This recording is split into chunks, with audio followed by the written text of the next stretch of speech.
तो दोस्तों आज हम फिर से आपके लिए लेकर आए हैं देश दुनिया की तमाम ताज़ा बड़ी खबरें। सबसे पहली बड़ी खबर में आपको बताएंगे दोस्तों कि गाजा पट्टी में जंग के बीच इजराइल के प्रधानमंत्री नेतन्याहू को अंतर्राष्ट्रीय कोर्ट से लगा बड़ा झटका।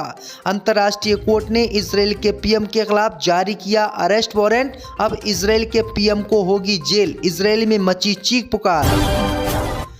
उत्तर प्रदेश में 9 विधानसभा सीटों पर हुए उपचुनाव में उत्तर प्रदेश पुलिस की खुलेआम गुंडागर्दी आई सामने। अखिलेश ओवैसी के 100 कार्यकर्ताओं पर दर्ज हुई एफआईआर। सभी पर पुलिस पर पथराव करने का लगा आरोप। महाराष्ट्र में चुनाव हार रही भाजपा तो आरएसएस हुई परेशान। फडणवीस को आरएसएस ने नागपुर बुलाया।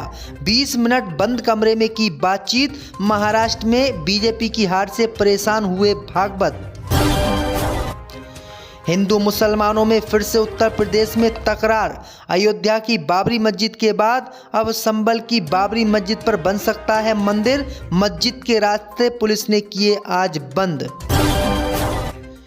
इजराइल हमास के बीच जारी रहेगी जंग। अमेरिका ने गाजा संघर्ष विराम प्रस्ताव पर किया वीटो। अमेरिका नहीं चाह रहा गाजा में रुके जंग। बाबा धीरेन्द्र शास्त्री ने हिंदू पद यात्रा निकालने का किया ऐलान तो भड़के मौलाना, बोले बाबा कराएगा दंगा, फिर मुसलमानों के घरों पर चलेंगे बुलडोजर। तो दोस्तों सभी खबरों को आपको एक एक कर बताने वाले हैं। वीडियो को लाइक कर चैनल को सब्सक्राइब कर दें। इसी बीच पर तो दोस्तों अगली खबर की ओर तो गाजा पट्टी में जंग के बीच इजराइल के पीएम नेतन्याहू को लगा अंतर्राष्ट्रीय कोर्ट से झटका। अंतर्राष्ट्रीय कोर्ट ने नेतन्याहू के खिलाफ जारी किया अरेस्ट वारंट। दोस्तों आपको बता दें कि गाजा पट्टी में जंग के बीच इजराइल के पीएम बेंजामिन नेतन्याहू को अंतर्राष्ट्रीय कोर्ट से आज बड़ा झटका लगा है। अंतर्राष्ट्रीय कोर्ट ने इजराइल के पीएम बेंजामिन नेतन्याहू और इजराइल के रक्षा मंत्री को युद्ध अपराधों का दोषी ठहराते हुए उनके खिलाफ अरेस्ट वारंट जारी कर दिया है। अब अंतर्राष्ट्रीय पुलिस इजराइल के प्रधानमंत्री नेतन्याहू और इजराइल के पूर्व रक्षा मंत्री गैलेंट को जल्द गिरफ्तार करेगी।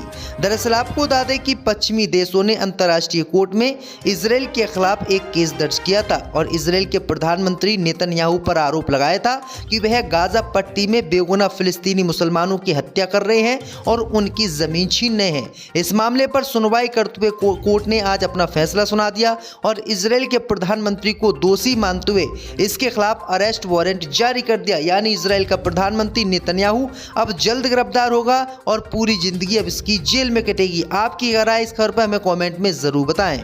इसी बीच पर तो दोस्तों अगली खबर की ओर तो यूपी उपचुनाव में ओवैसी अखिलेश के कार्यकर्ताओं पर यूपी पुलिस ने 100 से ज्यादा एफआईआर दर्ज की। पथराव का लगाया आरोप। दोस्तों आपको बता दें कि उत्तर प्रदेश में बुधवार को विधानसभा की 9 सीटों पर हुए उपचुनाव में काफी पुलिस का बवाल देखने को मिला।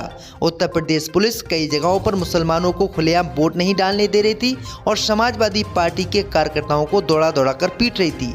अब ऐसी ही घटना उत्तर प्रदेश की मीरापुर विधानसभा सीट से आई है। दरअसल आपको बता दें कि मुजफ्फरनगर के मीरापुर सीट पर मतदान के दौरान पुलिस पर पथराव की खबर सामने आई है। अब इस मामले में पुलिस ने कार्रवाई करते हुए समाजवादी पार्टी और एआईएमएम के कार्यकर्ताओं पर केस दर्ज किया है। जानकारी के अनुसार पुलिस ने 100 से अधिक कार्यकर्ताओं पर पुलिस पर पथराव और जान से मारने की नियत से हमला करने के आरोप में मामला दर्ज किया है। पुलिस की इस कार्रवाई को समाजवादी पार्टी और ओवैसी की पार्टी ने राजनीति से प्रेरित बताया है और कहा है कि पुलिस वाले मुसलमानों को वोट नहीं डालने दे रहे थे। जब मुसलमानों ने इसका विरोध किया तो झूठे आरोप लगाकर मुसलमानों को फंसा दिया। तो ये बड़ी अपडेट आई दोस्तों कि उत्तर प्रदेश में किस तरह से भाजपा की गुंडागर्दी सामने आई है और फुल सपोर्ट बीजेपी का पुलिस ने किया है। इसी बीच पर तो दोस्तों अगली खबर की ओर तो महाराष्ट्र में वोटिंग खत्म होते ही भाजपा की हार से परेशान हुई आरएसएस। फडणवीस को बुलाया ऑफिस, बंद कमरे में की 20 मिनट बात। दोस्तों आपको बता दें कि महाराष्ट्र की 288 विधानसभा सीटों पर कल मतदान समाप्त हो गया और मतदान समाप्त होते ही भाजपा की हार की भविष्यवाणी हो गई। वहीं आपको बता दें कि कई न्यूज चैनलों ने मतदान खत्म होने के बाद एग्जिट पोल जारी किया। इस एग्जिट पोल में भाजपा की हार दिखाई और कांग्रेस, शिवसेना और शरद पवार की पार्टी की जीत दिखाई। वहीं आपको बता दें कि इसी बात को लेकर अब आरएसएस महाराष्ट्र में परेशान हो गई है। दरअसल आपको बता दें कि महाराष्ट्र में भाजपा की हार को देखते हुए आरएसएस प्रमुख मोहन भागवत ने महाराष्ट्र के डिप्टी सीएम और बीजेपी नेता देवेंद्र फडणवीस को नागपुर बुला लिया और आरएसएस के ऑफिस में देवेंद्र फडणवीस ने 20 मिनट बातचीत की है। अब इसमें क्या योजना आरएसएस बीजेपी ने बनाई है, इसकी अभी तक जानकारी नहीं मिल पाई है। तो ये बड़ी अपडेट आई दोस्तों कि महाराष्ट्र में भाजपा की हार से आरएसएस की भी नींद उड़ी पड़ी है। इससे भी बढ़ तो दोस्तों अगली खबर की ओर, तो हमास अब कभी नहीं कर पाएगा गाजा पट्टी पर शासन, इजराइल के पीएम नेतन्याहू ने गाजा पहुंचकर किया ऐलान। दोस्तों आपको बता दें कि इजराइल के प्रधानमंत्री बेंजामिन नेतन्याहू ने गाजा का एक दुर्लभ दौरा किया है, जहां उन्होंने किया है कि युद्ध समाप्त होने के बाद हमास फिर कभी फिलिस्तीनी क्षेत्र पर शासन नहीं करेगा। उन्होंने उग्रवादी समूह को नष्ट करने की अपनी प्रतिज्ञा की भी पुष्टि की और कहा कि इजरायली रक्षा बलों ने हमास के सैन्य क्षमताओं को पूरी तरीके से नष्ट कर दिया है। दरअसल आपको बता दें कि बीते 1-1.5 साल से गाजा पट्टी में जंग चल रही है और जंग के 1 साल बाद इजराइल के पीएम गाजा पट्टी पहुंचे हैं। इसी बीच पर तो दोस्तों अगली खबर की ओर, तो हिंदू मुसलमानों में हुई तकरार, मस्जिद के रास्ते सरकार ने किए बंद, प्रशासन हुआ अलर्ट। दोस्तों आपको बता दें कि उत्तर प्रदेश के संभल में जामा मस्जिद को हरिहर मंदिर बताने पर मुकदमा दर्ज होने के बाद पुलिस प्रशासन अलर्ट हो गया है। मस्जिद की सुरक्षा बढ़ाने के लिए पीएसी और आरआरएफ को तैनात किया गया है। इसके साथ ही 2 सड़कें भी मस्जिद की उत्तर प्रदेश पुलिस ने संभल में बंद कर दी हैं। वहीं 2 दिन पहले कोर्ट कमिश्नर ने मस्जिद का सर्वे किया था, जिसके बाद पुलिस ने अफवाहों पर ध्यान न देने की अपील की थी। संभल की जामा मस्जिद को हरिहर मंदिर घोषित किए जाने के बाद इसके प्रवेश करते ही पुलिस प्रशासन अलर्ट हो गया।